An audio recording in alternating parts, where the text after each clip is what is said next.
Hello guys, আসসালামু আলাইকুম। আশা করি সকলে ভালো আছেন। আজকে আমি আপনাদের দেখাবো কিভাবে কম্পিউটারের পাসওয়ার্ড না জেনে পরিবর্তন করতে হয়। প্রথমে আপনার পিসি বা কম্পিউটারের মাউসের রাইট বাটনটি ক্লিক করুন এবং ম্যানেজ অপশনে ক্লিক করুন।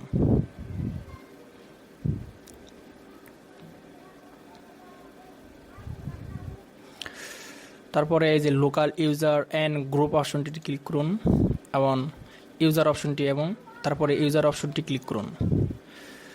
এখানে এই অপশনটি ক্লিক করতে হবে আপনাদের। এখানে আমার কম্পিউটার নামটি শো করছে।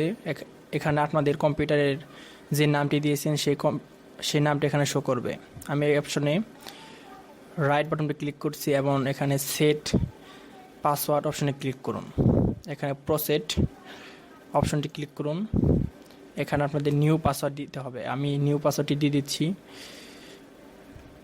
8387110003। এখানে কনফার্ম পাসওয়ার্ডও একই পাসওয়ার্ড দিয়ে দিবেন।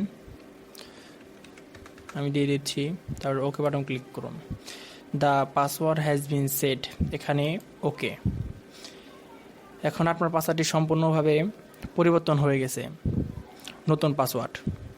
ভিডিওটি ভালো লাগলে অবশ্যই লাইক দিবেন এবং নতুন নতুন ভিডিও পেতে অবশ্যই আমাদের চ্যানেলটি সাবস্ক্রাইব করবেন। ধন্যবাদ ভিডিওটি দেখার জন্য।